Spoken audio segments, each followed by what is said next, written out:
Nashukuru kwa kuwa umenikubalia kwenda kwenye baba yako amekutuma. Wakati watu wanafikiria maisha yamefika mwisho, ndiyo mwanzo wa historia ya maisha mema. Kamata hii ukuwe naisoma. Kule kwenye unaenda hakuna ndugu wala rafiki. Hii Biblia ndiyo rafiki yako. Nakupenda sana. Nakupenda sana mwanangu.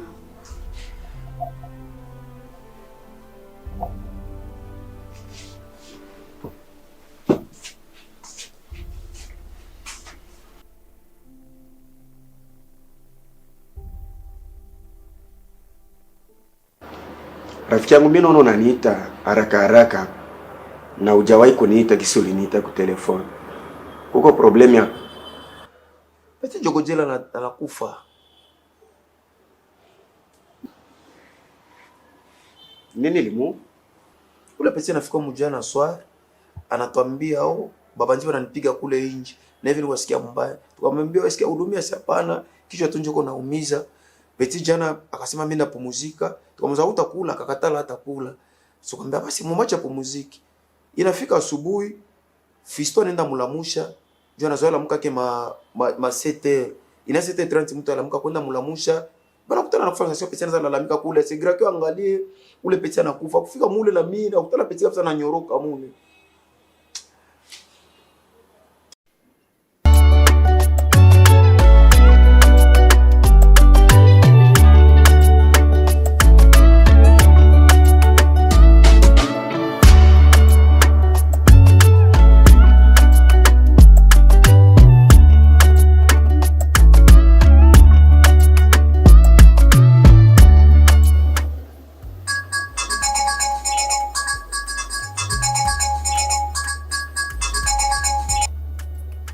Allô? Ici Franck, à qui ai-je l'honneur? Oui, oui, actuellement j'ai ton projet dans mes mains. Ah oui, je l'ai. Mais comme si ton projet n'est pas bien élaboré. Oui, oui. C'est pas une façon de le rejeter, mais c'est une façon de revoir son intégrité.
Arrête-toi, Franck. Franck. Toi que je considère comme un ami intime, un frère à moi, comment tu as osé de me faire ça? Comment peux-tu être en relation amoureuse avec Alice, Franck? Écoute-moi, Nelson. Je ne veux rien écouter, Franck. Tu es conscient de ce que tu es en train de faire, Franck. Tu peux disposer. Tu peux disposer, Franck!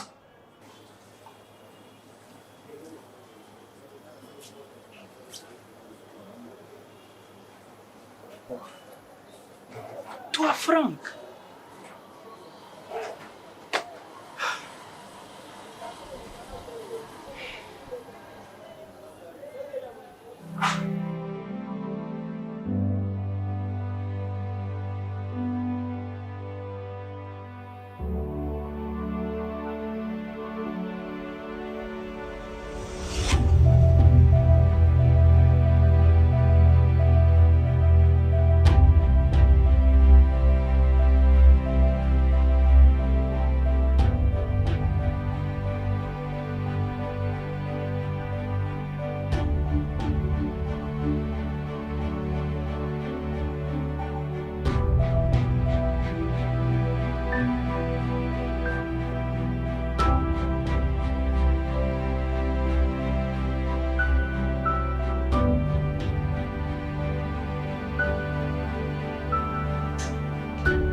Soyez les bienvenus.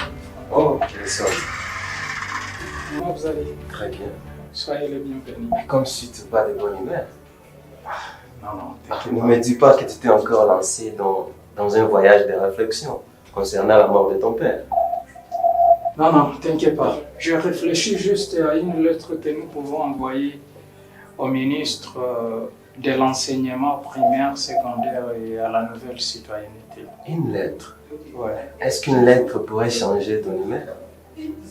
T'en fais pas, mon frère. T'en fais pas. La lettre, qu'est-ce Soyez qu'elle... les bienvenus. Ah, merci. Merci beaucoup. Comment vous avez dit, hein? Ça va, sinon, tout va bien. Et au virus, ça va? Oui, ça va. Peut-être vous? Oui, moi également, ça va bien. Ok. Tout évolue bien. C'est bon, la lettre là que tu viens de me dire, ça parle de quoi? En fait, ça fait 3 jours que je suis en train de réfléchir si cette lettre est de ma part. Nous pouvons les proposer de revoir les choses dans le programme national.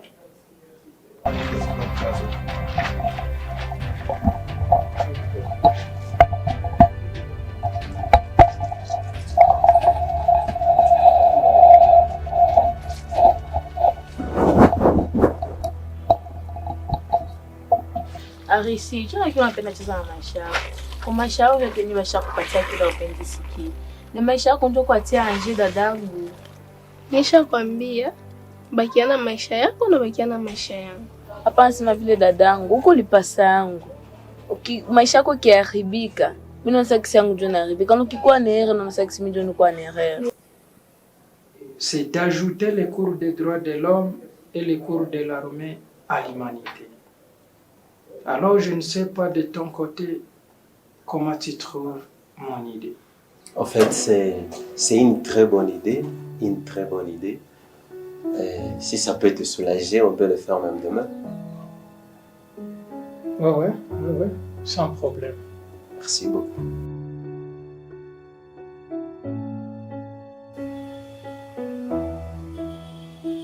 Sasa tabakia tu hivi, mumulete hapa tumpeleke kumorge, hapo tayari venye tutafanya. Mie kwa mawazo yangu ingekuwa heri mumulete hapa tumufanyizie maombi. Kama alishakufa, maombi yetu aiombe bure, na kama akingaliki mzima tutajua vingine vya kufanya. Okay, mwele mambo yote mnaongea mimi sizarau mtu. Lakini tumbebe kumorge. Mwenye alimuua na nyuma tamuzika. Mimi najua kumwacha mtu kisha siku 2 wala akishaanza toa harufu. Kwa sababu kuna kuwaka wakati mtu pumzi na kuwaka inakatika, kumbi bado hajakufa.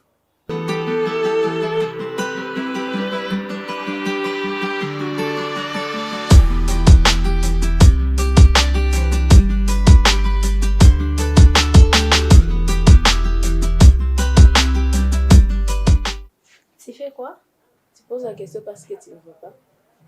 Je peux pas m'examiner. Toi, tu n'as que le temps de va-et-vient au quartier, mais tu marques l'état de lire. Il ne nous reste que 7 semaines pour passer aux examens. Nous ne sommes plus dans la gratuité comme ça a été à l'humanité.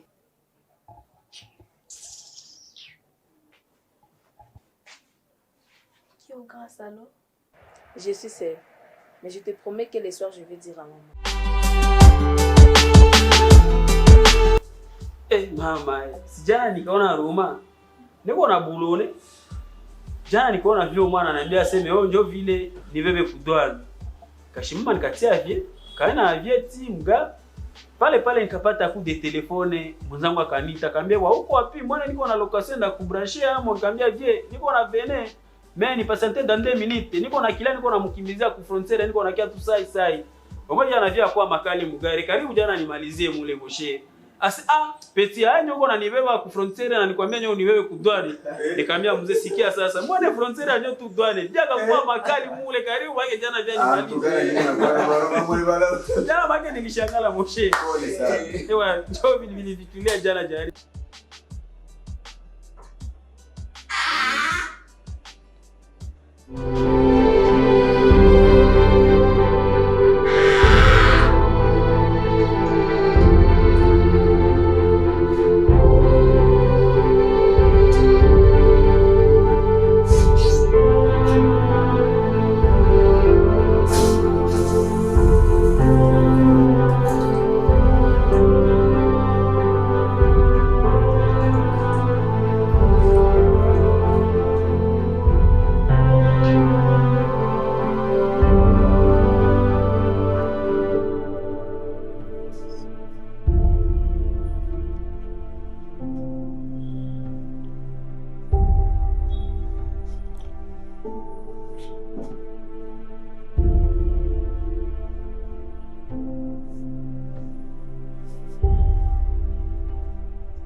lazima nijue ulikufanya.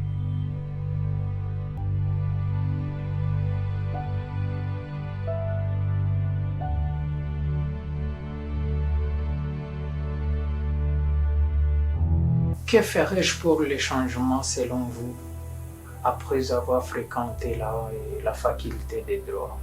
Les changements doivent d'abord commencer par les mentalités de la population. Que l'on puisse initier la jeunesse à la lecture. La lecture, c'est-à-dire quoi? Une fois vous lisez, vous allez découvrir beaucoup de choses. Et c'est là où vous allez, par exemple, défendre vos droits, puisque vous les connaissez déjà. Mais le plus grave, si vous pouvez, par exemple, regarder les gens qui commettent des infractions. Est-ce qu'ils connaissent que réellement ils ont commis une infraction? Pourquoi? C'est puisqu'ils ne savent pas. Alors, qui devait faire ce service? Ce sont les autorités. Mais est-ce qu'elles les font? Elles ne les font pas. Du fait que c'est pour cela que je suis en train beaucoup de parler de l'effectif. Il y a ce qu'on appelle inefficacité de la sensibilisation. Vous comprenez? Puisque les gens ne savent pas, il s'agit de quoi. Bien sûr, la Constitution prévoit que nul n'est censé ignorer la loi. Mais en regardant, est-ce que même ceux-là qui ne savent pas lire, comment ils sauront ce qui est prévu par la loi? C'est très difficile. Il faudrait que les autorités se mettent dans cette situation et voir comment sensibiliser. Comment tout le monde peut comprendre qu'est-ce que la loi pour ne pas commettre l'infraction. Parce qu'il y a une infraction lorsque on a marché hors la loi. Je marche contre la loi puisque je ne sais pas quand il s'agit d'infraction. Vous comprenez? Et là, oui, et là je suis en train de constater que le pouvoir judiciaire n'a plus sa mission. N'a plus sa mission de dire les droits. Mais c'est plutôt la justice est devenue un marché. Un marché du fait que à gain de cause, celui qui a de l'argent. Et celui qui n'en a pas, n'a qu'à croupir dans la prison. Ce sont des pauvres qui sont dans des prisons. Et allez voir même les conditions dans lesquelles les détenus sont. Et tous les droits sont bafoués, sauf le droit de lire la Bible. Alors, qui doit réaliser qui doit assurer cette tâche?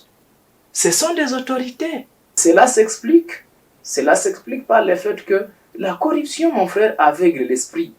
Et lorsque les autorités sont aveuglées, et je précise les autorités du pouvoir judiciaire, lorsqu'ils sont corrompus, aveuglés par l'argent, ils ne peuvent plus imprimer la justice.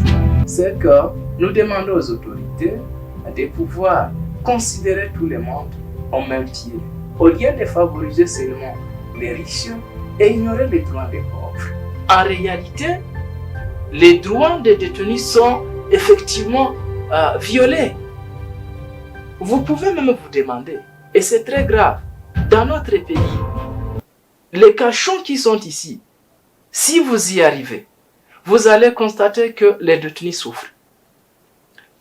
Quand nous pouvons parler de ce qui concerne les capitaux, si vous n'avez pas amené de l'argent, vous êtes tabassé tous les jours. Vous êtes là, c'est vous qui touchez du jour au jour les matières fécales. On se demande finalement c'est quoi. Et ça c'est très grave. Seulement ces droits de lire la Bible, on peut vous comprendre. Mais le reste c'est grave. Le reste c'est grave. C'est pour cela que nous pouvons demander aux autorités de pouvoir effectivement renforcer la sensibilisation de la loi pour que les gens ne soient pas du jour au jour être en train de se voir condamnés. Merci beaucoup, mais je suis en train de t'écouter et je réfléchis à d'autres choses quand tu parles. Alors je me pose une question. Pourquoi tu te focalises, tu attaques les autorités? Je trouve comme si tu ignores que les autorités aussi ont leurs droits. Toute personne a ses droits. Et vous oubliez que les autorités aussi sont des personnes comme nous, comme moi, comme vous et les autres. Et je trouve dans votre langage concis, il n'y a que les autorités du pays qui doivent respecter la loi. Merci. Alors, peut-être c'est moi qui vous ai mal écouté, mais je vais t'écouter davantage. Oui, merci beaucoup. Les autorités ont les droits, mais aussi la population. Mais nous connaissons que nul n'est au-dessus de la loi. Mais pourquoi parler des autorités? Ce sont elles à qui nous avons donné notre pouvoir. Ce sont elles qui doivent nous sensibiliser. Puisque je ne sais pas comment vous pouvez commettre une infraction directement et vous la connaissez. Ce n'est pas tout le monde. Mais le problème, sachez bien que nous aussi, nous avons le droit, bien sûr, de comprendre tout ce qui est là. Mais quand je ne connais pas lire, qu'est-ce que je vais faire? À qui revient cette tâche? Cette tâche revient à l'autorité qui va voir comment renforcer la sensibilisation. À travers ces deux adages, je me suis posé une question de savoir comment on doit procéder pour devenir sage. Pour devenir sage, il faut d'abord être fou pour parvenir à être sage. Pourquoi vous vous compliquez la vie? Nous n'avons plus peur. Mais j'aime devoir pour vous comme si vous étiez mes enfants. Pourquoi vous vous comportez de la sorte? Pardonnez-nous, on n'a pas pu recommencer. À chaque fois on vous reproche, vous avez toujours le même langage. Mais vous êtes toujours la même personne. Surtout toi, Arissi. Comment peux-tu oser à ton âge, sans honte et sans manière, de coucher avec l'ami de notre père? Quel ami? Pourquoi me ridiculiser jusqu'à ce point? Donc tu as déjà noté dans ta tête que mon maman créé juste pour la prostitution? Arissi. Non,